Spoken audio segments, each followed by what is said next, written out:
Castle Goring from Mickey, Aurora, and from me. I hope Mickey is going to... well, now it's Aurora. Before I plunge in, may I say that Kathleen Murray asked a particular question that other people have asked, and I am going to answer it. It's nothing to do with the content of our program, but it's about my son's Castle Goring t-shirts. And she says, when your t-shirts, unisex t-shirts, are actually on sale, I'll be the first to want one. Thank you and your son, Lady C, for such an enterprising idea. Well, it's his idea. And of course, Castle Goring is a very, very greedy, very hungry bunny that needs to be constantly fed. And it's his idea. And you can get the t-shirts if you go onto the castlegoring.com website and you then go on to apparel. They are there, actually being modelled by him. So, having said that, I will plunge in with what Laurel Swartz says. Good afternoon, Lady C. Good afternoon, Laurel Swartz. What is your opinion of the Centre Barley outcome? Well, to those of you who don't know, yesterday the Charity Commission published its report into the Centre Barley mess. Now, if you remember, Sophie Chandulora had made various allegations specifically against Prince Harry, but really also against Meghan. Misogyny, racism, misogynoir. Well, I said at the time that this subject arose some months ago, that I didn't think the Charity Commission would actually find in her favour in that regard. And I'll tell you why I said it, and it's turned out to be absolutely true. Racism is a very difficult thing to prove beyond the shadow of a doubt. Now, I can tell you, as a Jamaican who was born into a very mixed world, where everything from the whitest of the white to the blackest of the black sort of rub along together, that there is a tremendous racism amongst black and brown people. There's also, of course, as we all know, racism amongst white people, but we're not speaking about these at the moment, because Sophie Chandulora is black. She is a well-educated Zimbabwean who understood that if she played the race card, that she would get a wave of sympathy, that she would actually be able to knock Harry and Meghan back in the most vicious and forceful way. And even if down the line her accusations were not substantiated, she would still have succeeded in her aim of tarnishing them with the very brush that they have used to tarnish so many other people, including the King and Catherine. Let's remember that. I suspect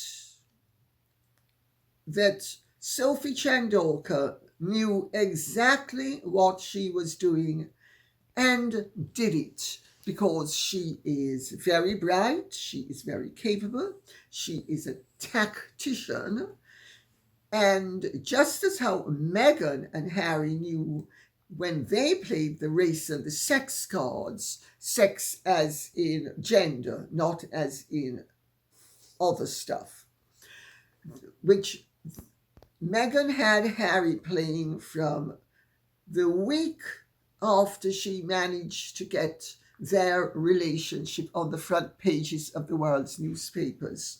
I think it would have been 2016. I could be wrong. I think it was November 2016. But it's so long ago, and I'm not great on math. But the fact of the matter is that Meghan knew that by playing the race card, she would silence the press who were already sniffing around to discover the many, shall we say, secrets that she had.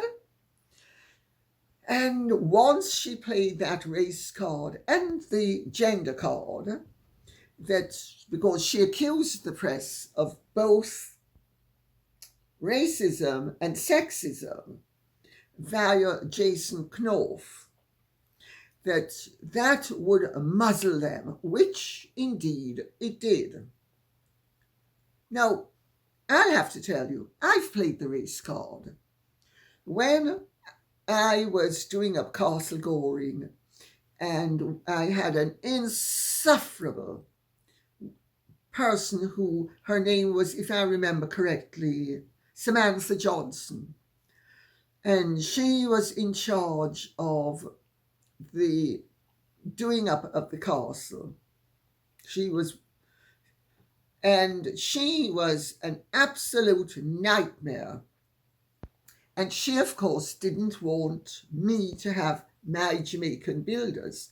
She wanted to have me at vast expense, at maybe an extra £2 or £3 million, to have her English builders.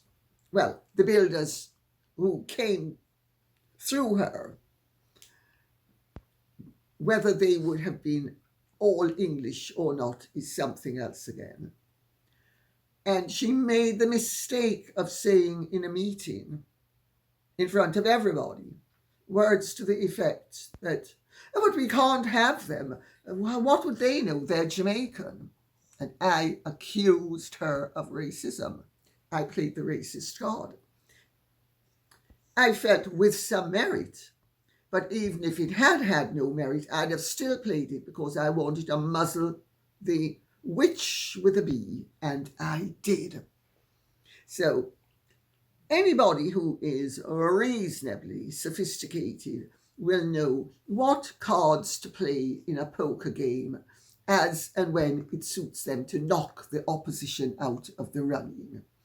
And Sophie Chandulora did that by accusing Harry, and by extension of Harry, Meghan, of racism and sexism. Well, that was found to be, the report says there is no evidence of it. Well, there is actually evidence of it because Sophie Chandulora's claims are evidence.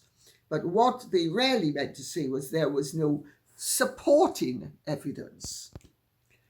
And even if there had been, they'd have found a way of massaging it out of existence, because it would have been too damaging to the British establishment to have a prince married to a brown woman charged with racism by a black woman. But I have no doubt that Sophie Chandulora is very aware of the fact, as anybody who is from a black culture, that brown skin gal who should be staying home and mind baby is out and about feeling most superior to the white girls because they're so much hotter than the white girls and so much better than the black girls because they're brown skin gal. So there's that element as well. I mean, there's a reason why Harry Belafonte's hit Brown Skin Gal was the tremendous hit that it was. It struck a nerve of reality. And that hasn't changed with time.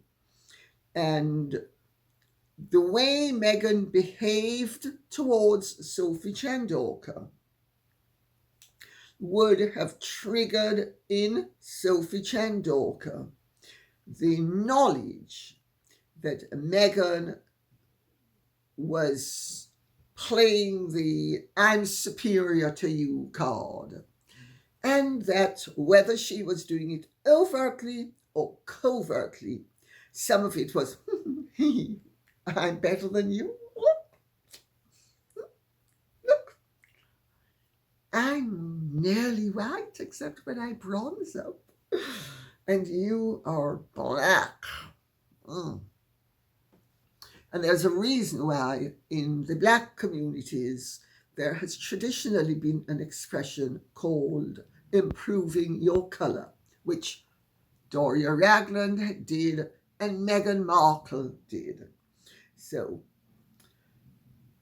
having said that, the report does not exonerate Harry.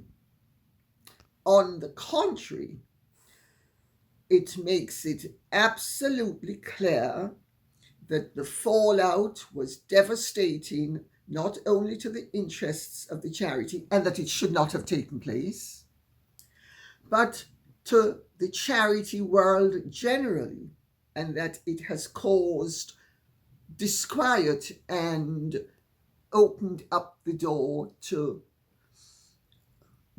shall we say, loss of respect and loss of trust in the charity world generally. The report also criticizes what is basically the fact that Harry used to throw his weight around and exceeded the bounds that should have been in place for a trustee and a patron. And that Harry, now they don't put it specifically like this, but that's the message. They do roundly criticize the structure, the functioning, and the murkiness of responsibilities and the way basically things were not clearly and properly delineated, which caused a huge problem and a breakdown in relations between Harry and Sophie Chandulora. Also, what is interesting is who is left standing? Sophie Chandulora and Ian Rollinson. Harry, at the time the announcement was made that the Charity Commission was going to investigate, said that he looked forward to it so that the right people could end up running the charity. In other words, Sophie Chandulora would be got rid of and Harry and his lot would continue. Well, that's not happening because Sophie Chandulora and Ian Rollinson, who was appointed the day Harry stood down as patron, he is still in situ, as is she.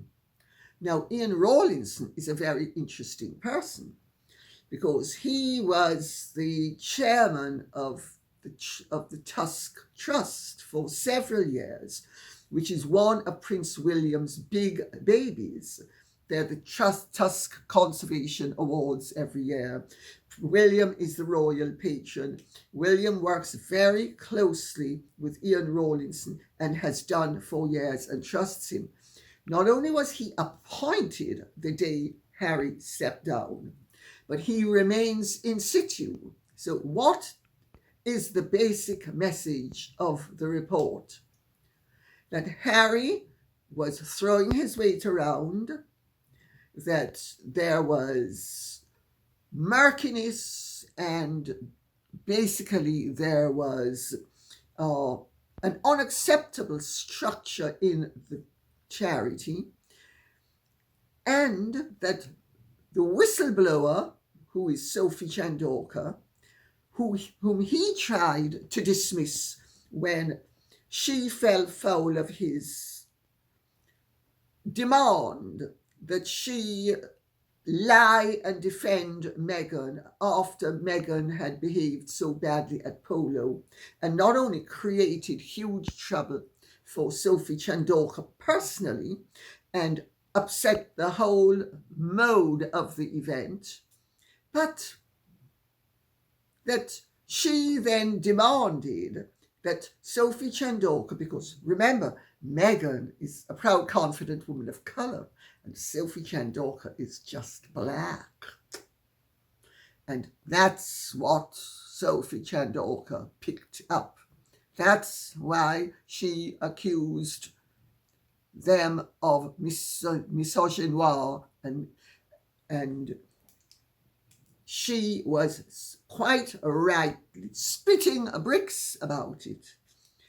What I think she didn't realise is that Meghan is so impertinent that she would have done it twice as readily if Sophie Chandulora had been a blue-eyed blonde from Sweden. So really, even though Meghan, by her own account, has had issues with her mixed race identity, and her comments and her behavior indicate that she is a self-hating woman of colour who actually despises her mixed race identity, which means that she despises the black part of her identity, because she didn't get her nose broadened, she got it Caucasianized. She didn't frizz her hair, she got it straightened. What she has done is set about eradicating all visible signs of her sub-Saharan African heritage. So that means she is actually colour prejudiced against blackness and against black people. The evidence is there, and Sophie Chandulora picked it up. So I hope, and so may I say also, and Sophie Chandulora was quite right to resent it. And one last thing before we leave the subject. Loads of black people have picked this up. I was told that when Meghan was at Terra Nova in Jamaica for the after party of the Bob Marley One Love premiere, which she was flown out to with Harry to boost the publicity for the film, which was not getting sufficient attention until Meghan and Harry went to the premiere. People were cuttingly rude about her and loud enough for her to hear, because they thought, oh, who is this woman posing as so grand, as if she's so much better than we are? And they were using all sorts of pejorative terms, Jamaican terms, to describe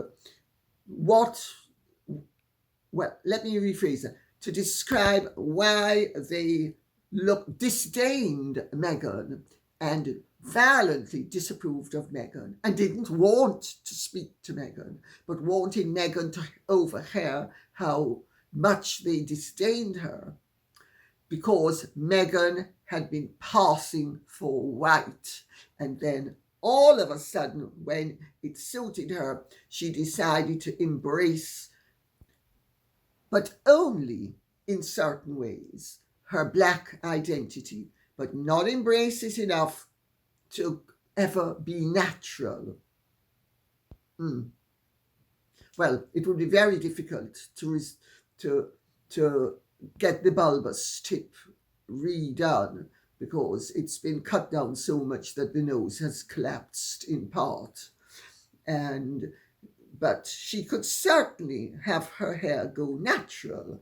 I think we can safely wrap this up by saying the report has been so devastating to Harry, and about Harry and about the way he oversaw the running of the charity, that he has had to cut all ties with the charity. The whole thing, as I suspected, has been particularly damning of Harry, but Sophie Chandulora did not prevail in her more excoriating accusations, and as I said months ago, it was very unlikely she ever would. But I suspect she's really very pleased because she has out-harried and out-Meghaned at their own game, and she has stuffed them royally. I don't suppose that anybody would be naive enough to think that William and Catherine are going to be shedding any tears over this stuffing, because let's remember, Meghan is the one who managed through amid scabies to unjustly accuse Catherine of racism when there is no evidence of it, while there is a lot more behavioral evidence of that could be interpreted as racist and was interpreted as racist by Sophie Chandulora, where Meghan was concerned. Oh, you little thing, you. And I'm not even going to bother to speak to you. Who do you think you are? I mean, this little woman from Africa. I mean, who does she think she is? She's almost as bad as that broken down old woman, the 90-something-year-old. What was her name again? Lilibet, the Queen. Oh, all these people, you know. Who do they think they are? Don't they understand that I'm Meghan Markle, now Sussex, star of Suits, a proud, confident woman of colour? I think comeuppance would actually be more of an accurate description. Carmen Speranza says, has anyone noticed Prince Harry did not even leave a message wishing happy birthday to Meghan? And Betty Alex Colias says, I read somewhere that the royals don't make announcements, birthday wishes for non-working royals. That's not true, actually. What speaks volumes for me is there is nothing from has-been Harry. What husband doesn't wish his wife a happy birthday, especially one that loves her so much? Wouldn't be surprised if they have been separated and only get together for certain appearances. Well, I have made the point that they are both in huge trouble and that their relationship is in huge trouble. And it's come as no surprise to me that Harry did not wish Meghan a happy birthday. Because if you listened to what I was saying in the run-up to her birthday, I made it absolutely clear that my information was that they and their relationship are both in huge trouble, and that nothing is good in the land of affectation and posing. So I suspect Harry's silence and also Harry's absence from anything so far shows that I might have been right. I do hate to toot my own horn, but every now and then, as you're going around and negotiating a mountain corner, maybe it's a good idea to hoot the horn just in case some oncoming traffic is gonna miss your existence. So, Caroline V. Franges says, it is 1 p.m. in California. Her new wine is still for sale. However, everything else is sold out. Well, her new wine is a joke. First of all, you don't get the second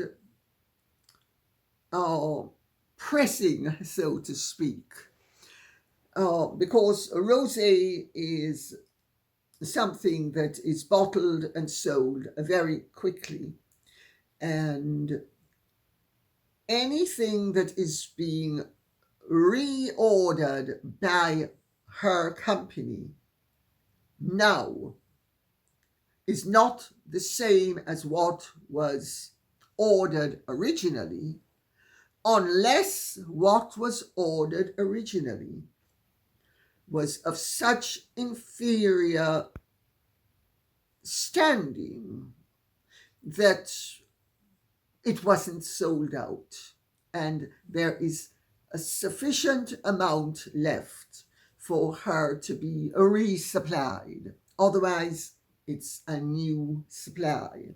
But her postings are indicating that it is the same. Oh dear, oh dear, oh dear.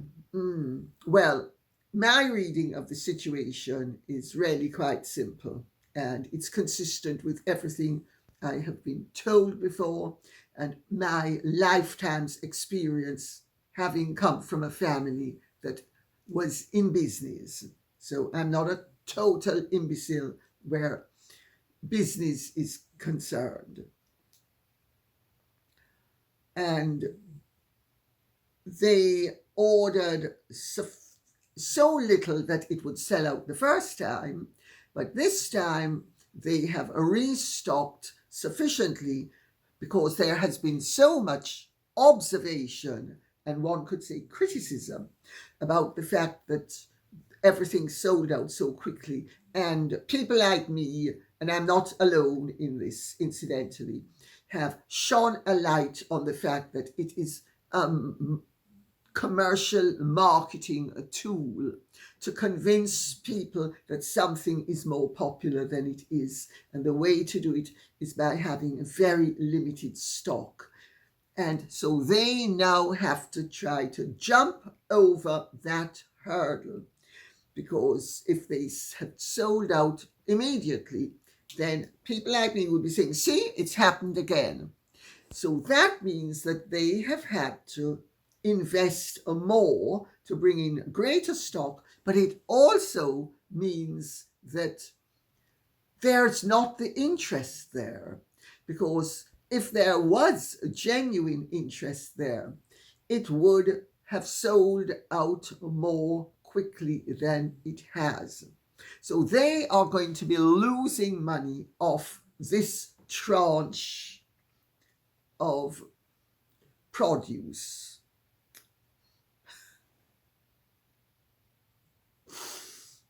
Three tears left eye. Late Girl says, hello, Lady C. Just a question about a headline here in New York on the celebrity. Harry will be attending royal events without his spouse. Is this another publicity plant, or are there plans to ease him back in? Thank you. There are no plans to ease him back in. Harry and Meghan are trying to create the impression that there is a possibility of his being returned to and absorbed by the royal fold. It's not happening. The whole thing is absolute bollocks. He will never, unless something dramatic changes, and it would have to be super dramatic, he will never ever again be reincorporated into the royal fold as a working royal. Never. And certainly never while he is still connected to Meghan Markle. Her malice has been so tremendously damaging, not only to the country and the Commonwealth, but particularly to members of the royal family, that there is no prospect of any of that. So he's not going to be attending royal events without his spouse. Of course, if he comes and attends an event here without her, I suppose they can try to spin it that that's a royal event. But royal events are things that are announced in the court circular. If they're not announced in the court circular, they're not royal events. Can I rest my case on that note? Christine Cook says, as Taz pointed out, Harry can immediately send out denial stories to the press as soon as it's something he or she wants to squash. But he let omit scabies. Amid scabies, not omit scabies. Oh, you say scabies. I love it. Publish that his father and sister-in-law were racist, and he didn't say a thing, nor has he ever retracted it. Harry said himself that remaining silent was to be complicit. Well, he knows all about that. Lady C, you have said many times that they were a team. Harry is just finally reaping what he has sown. 6 tails left out. Six tails left out. Poor H.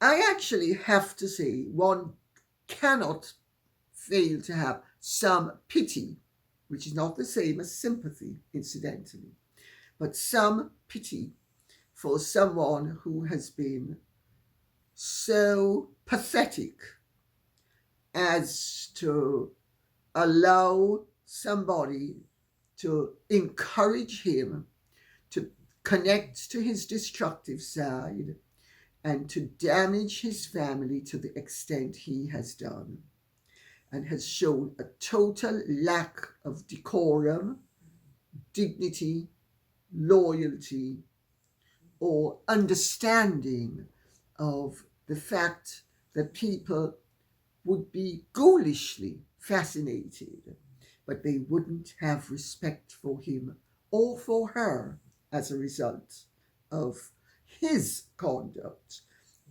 which she had encouraged. MSNG Zimmerman says, H may be worried that the violence accusations may sway the courts away from him in a custody fight in a divorce. That's a very good and interesting point, and I think it is something that we should address. Now, I know as a result of my long-standing friendship with a certain lord who will not be named by me because he's saving this for his memoirs, that Harry tried to attack him unprovoked for no reason at all. And Harry's security people had to pull him off, as my friend was, and I can't say what he said because it's YouTube, but he was basically saying in very fruity, lordly language, jerk, come and do it, and I will eradicate you. Because my friend had been a boxing blue at Eton. and he was not at all afraid of Harry. So, yes, Harry, of course, would also be in a position to deny it, because not only would it be really damaging in any future lawsuit where he and Meghan were involved, and not only custody or separation or divorce, but other possibilities, that he had a propensity for violence. And let's remember, Harry has also been involved in fisticuffs with journalists and photographers and paparazzi over the years. So, but he was right to deny it, because if he let it stand, Meghan could indeed, should they end up battling out in a court of law, use it against him. This way she can't. And I don't think he's going to be dumb enough to sue Angeloni or Prince Andrew or the person who told Angeloni about this.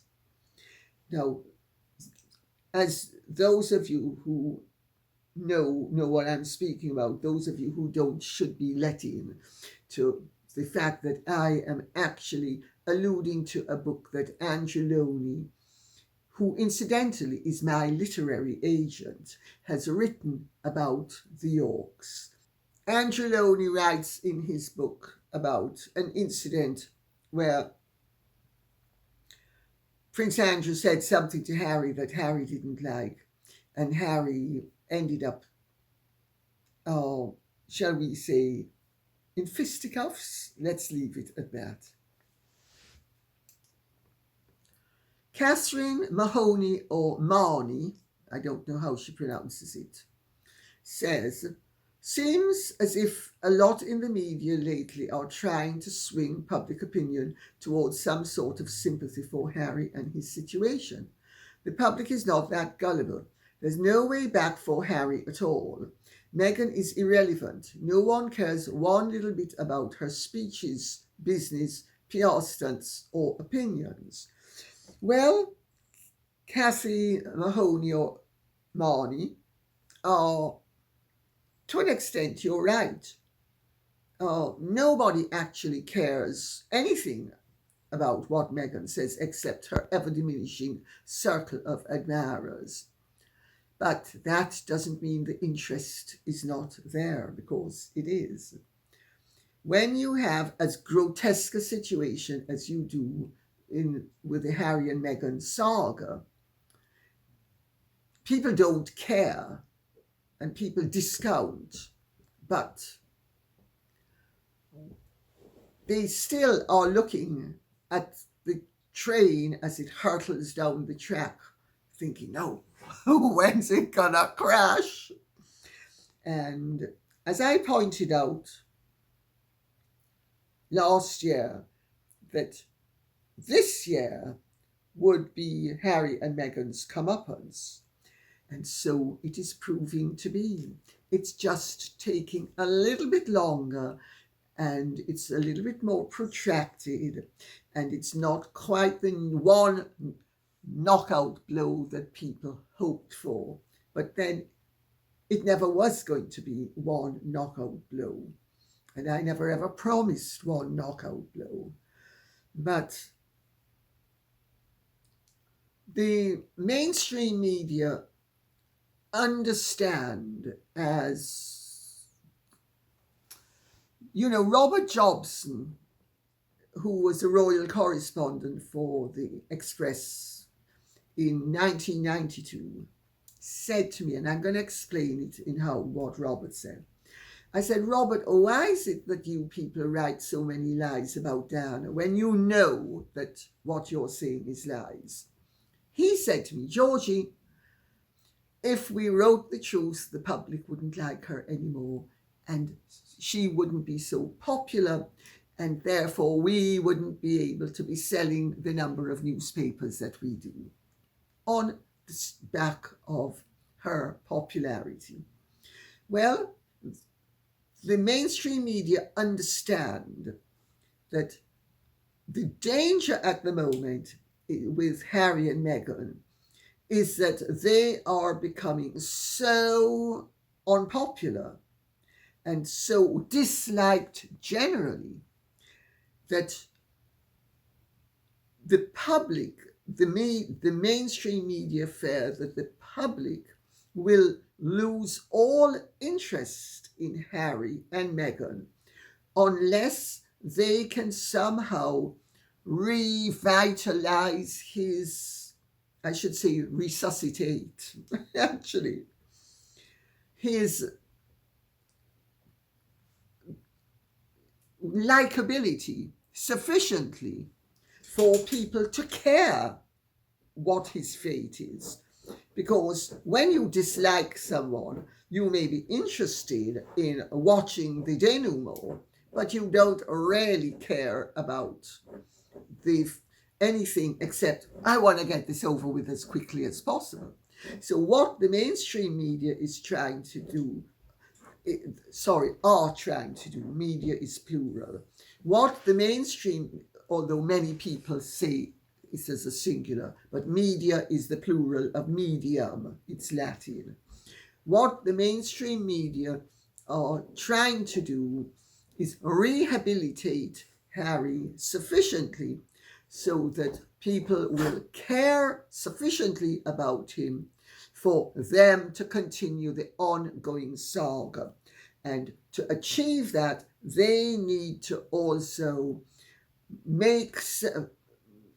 share the guilt amongst not Harry and Meghan, but Harry and the royal family. Because if they are frank about the fact that Harry has been as appalling or nearly as appalling as Meghan, and that he deserves everything that's coming to him, they're worried that the public won't care enough about him to maintain interest. They will only want to read about the final crash when it comes. And it is in the interest of the mainstream media to keep the train on the tracks as it continues hurtling to its destruction. I hope that answers the question. And on that note, I'm going to say thank you very much for listening. I hope this has been of some interest to you. If it has, please keep the questions and comments coming in so I will know what you would like us to be speaking about. And remember, it can be on anything. Please, on anything. It doesn't have to be on what's been discussed. It can be on an entirely new matter. If I don't know about it, I will avoid answering. But if I do or can find out about it, even if I don't know initially, I'm happy to do so. Okay, thank you so much. Take good care and Godspeed. And if you have truly liked this, would you care to like, share, subscribe, press the notification bell, and bye-bye.